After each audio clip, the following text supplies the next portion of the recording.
গণতান্ত্রিক বাংলাদেশে, স্বাধীন বাংলাদেশে আমরা সবাই স্বাধীনভাবে মুক্তভাবে আমাদের সকল অধিকারকে সংরক্ষণ করব।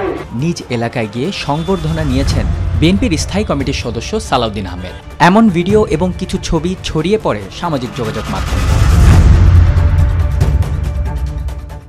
বিএনপির স্থায়ী কমিটির সদস্য সালাউদ্দিন আহমেদ ও দলের যুগ্ম মহাসচিব খায়রুল কবির খোকনের বিরুদ্ধে ব্যাখ্যা চেয়ে চিঠি দেওয়া হয়েছে। 2 সেপ্টেম্বর বিএনপির সিনিয়র যুগ্ম মহাসচিব রুহুল কবির রিজভী স্বাক্ষরিত এই চিঠি দেওয়া হয়েছে। চিঠি পাওয়ার কথা স্বীকার করে সালাউদ্দিন আহমেদ বলেন, তার বিরুদ্ধে গণমাধ্যমে প্রকাশিত রিপোর্টের ব্যাখ্যা চেয়ে দলের পক্ষ থেকে চিঠি দেওয়া হয়েছে। কক্সবাজার নিজ জেলার সংবর্ধনা নিতে গেছেন সালাউদ্দিন।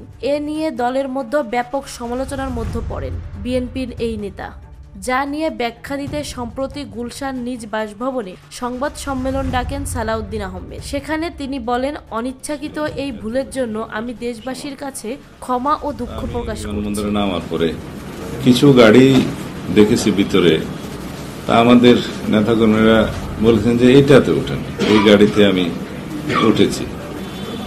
তা এখন সেই গাড়িটি কার, সেই মুহূর্তে আমি তো ওই চিন্তা ভাবনার মধ্যে ছিলাম না। আমি তখন অনেকটা আবেগাপ্লুত ছিলাম।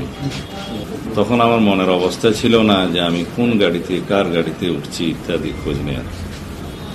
এই সংবাদ প্রকাশ হওয়ার পরে আমি খোঁজ নেওয়ার চেষ্টা করলাম এবং জানতে পারলাম এই গাড়িটা আমার এলাকার এক ছোট ভাই, যে উক্ত কোম্পানিতে বিভিন্ন জমি জমা দেখাশোনার কাজ করে এবং কোম্পানি থেকে তাকে বিভিন্ন সময় ব্যবহারের জন্য এই গাড়িটি দেয়া হয়। সেও অন্য সকলের মতো আমাকে বরণ করার জন্য এয়ারপোর্টে গেছে, তার গাড়িতে করেই গেছে। কারণ সেও জানতো না যে আমি তার গাড়িতে উঠব, আমিও জানতাম না আমি কার গাড়িতে উঠব। এটা জেলা বিএনপির নেতৃত্ব। দলীয় সূত্র জানায়, শিল্প গ্রুপ এস আলমের গাড়িতে চড়ে কক্সবাজারের নিজ নির্বাচনী এলাকায় সংবর্ধনা নিতে যাওয়ার বিষয়ে সালাউদ্দিনকে নিয়ে গণমাধ্যমে খবর প্রকাশিত হলে তা নিয়ে বেশ তোলপাড় সৃষ্টি হয়। নিজ এলাকায় গিয়ে সংবর্ধনা নিয়েছেন বিএনপির স্থায়ী কমিটির সদস্য সালাউদ্দিন আহমেদ। সালাউদ্দিন আহমেদকে বহন করা গাড়িটি এস আলম গ্রুপের মালিকানাধীন। এস আলম পাওয়ার প্ল্যান্টের নামে এটি 2010-এ নিবন্ধন করা। তার এই কাণ্ডে দলের ভাবমূর্তি ক্ষুণ্ণ হয়েছে বলে মনে করছে দলের উচ্চমহল। রবিবার রাতে নয়াপল্টনে বিএনপির কেন্দ্রীয় কার্যালয়ে ডেকে সালাউদ্দিন আহমেদের সাথে স্কাইপিতে কথা বলে তারেক রহমান তার অসন্তুষ্টির কথা জানান। গুলশানে নিজ বাসায় এক সংবাদ সম্মেলনে পুরো ঘটনা তুলে ধরে সালাউদ্দিন বলেন, গাড়ি সংক্রান্ত যে সংবাদ গণমাধ্যমে প্রকাশিত হয়েছে তাতে জনমনে কিছু বিভ্রান্তির সৃষ্টি হওয়া স্বাভাবিক। তারপরও এটি একটি পুরনো গাড়ি, আমার ছোট ভাই নিয়ে গেছে। সে খুব আনন্দিত যে তার গাড়িতে আমি উঠেছি। যদি জানতাম যে এটা একটা কোম্পানির গাড়ি তাহলে হয়তো আমি সাবধানতা অবলম্বন করতাম। তারপরও আমার এই অসাবধানতা এবং অনিচ্ছাকৃত ভুলের জন্য যদি দেশবাসীর মনে কোনো কষ্ট দিয়ে থাকি এবং অনুভূতিতে আঘাত দিয়ে থাকি, সেজন্য আমি দুঃখ প্রকাশ করছি। আমার পক্ষ থেকে আমি জানতাম যদি যে এই গাড়ি একটি নির্ধারিত কোম্পানির কথা, তাহলে হয়তো আমি সাবধানতা অবলম্বন করতাম। তারপরেও আমার এই অসাবধানতা এবং অনিচ্ছাকৃত ভুলের জন্য যদি আমি দেশবাসীর মনে কষ্ট দিয়ে থাকি এবং অনুভূতিতে আঘাত দিয়ে থাকি, সেজন্য আমি দুঃখ প্রকাশ করছি। তবে বিষয়টি নিশ্চিত হয়ে বলা যায় যে বিএনপি নেতা সালাউদ্দিন অনিচ্ছাকৃত বিতর্কিত ব্যবসায়ী এস আলমের গাড়ি ব্যবহার করছে তা নয়। সালাউদ্দিন জেনে বুঝেই এস আলমের গাড়ি ব্যবহার করছে। গোয়েন্দা সংস্থার তথ্য অনুযায়ী জানা যায়, 2014 সালের 5 জানুয়ারি সংসদ নির্বাচন বর্জন করে বিএনপি যখন সরকার বিরোধী আন্দোলন করছিল, তখন দলের মহাসচিব সহ অনেক জ্যেষ্ঠ নেতাকে গ্রেফতার করা হয়। সে সময় সালাউদ্দিন আত্মগোপনে থেকে দলের মুখপাত্র হিসেবে বিবৃতি দিতেন। এই গণ আন্দোলন অবশ্যই তার সফলতা পাবে। জনগণের ন্যায্য দাবিতে যে আন্দোলন সৃষ্টি হয়েছে, সেই আন্দোলন কখনো বৃথা যাবে না।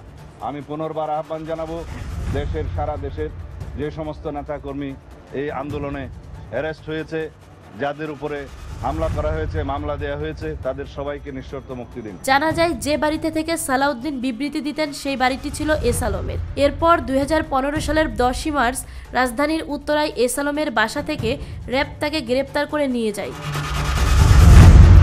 গোয়েন্দা কর্মকর্তা নিশ্চিত করেন যে তৎকালীন র্যাবের ডিজি বেনজির আহমেদকে এস আলম 70 কোটি টাকা ঘুষ দেয় শুধুমাত্র সালাউদ্দিনকে ভারতে নিরাপদে পুশিন করার জন্য আর সালাউদ্দিনকে যেন গুম করে দেয়া না হয়। ঘটনা এখানেই শেষ নয়। ভারতে গ্রেফতারের পর সালাউদ্দিন আহমেদকে 9 বছর সেখানে রাজকীয়ভাবে রাখার জন্য সকল টাকা 9 বছর এস আলমই সালাউদ্দিনের কাছে হুন্ডির মাধ্যমে পৌঁছে দিত।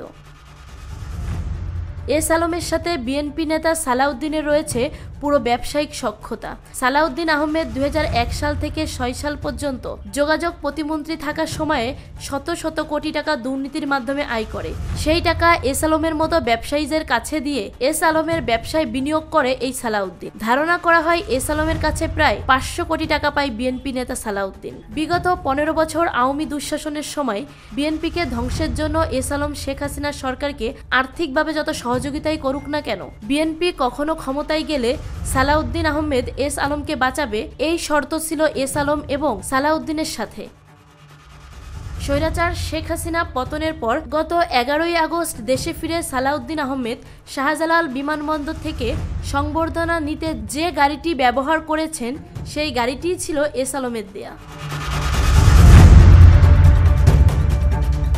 সম্প্রতি চট্টগ্রামের একটি গ্যারেজ থেকে এস আলমের 14টি গাড়ি নিরাপদে বের করে নিরাপদ স্থানে পৌঁছে দেওয়ার দায়িত্ব পালন করেন বিএনপি নেতা সালাউদ্দিন আহমেদ। এর পরপরই সালাউদ্দিন আহমেদ কক্সবাজার এস আলমের গাড়িতে করেই সেখানে নাগরিক সংবর্ধনা নেয়। তবে এরই মধ্যে বিভিন্ন গোয়েন্দা সংস্থা এস আলমের সাথে বিএনপির নেতা সালাউদ্দিন আহমেদের ব্যবসায়িক অংশীদারিত্বের বিষয়টি নিশ্চিত হয়ে তদন্ত কাজ শুরু করেছে। বিএনপির ভারপ্রাপ্ত চেয়ারম্যান তারেক রহমানও দলের শৃঙ্খলা ফেরাতে এতটাই কঠোর হয়েছেন যে কে কত বড় নেতা বা তার কতটা ঘনিষ্ঠ সে বিষয়টি আমলে নিচ্ছেন না। তারেক রহমানের ঘনিষ্ঠ বলে পরিচিত সালাউদ্দিন আহমেদকে শোকজ করার মধ্য দিয়ে তিনি এক কঠোর বার্তা দিয়েছেন। সালাউদ্দিন আহমেদের বিরুদ্ধে এস আলমের গোপন সহযোগী হবার অপরাধে বিএনপি আরও কঠোর সিদ্ধান্ত নেবে বলে জানা যায়।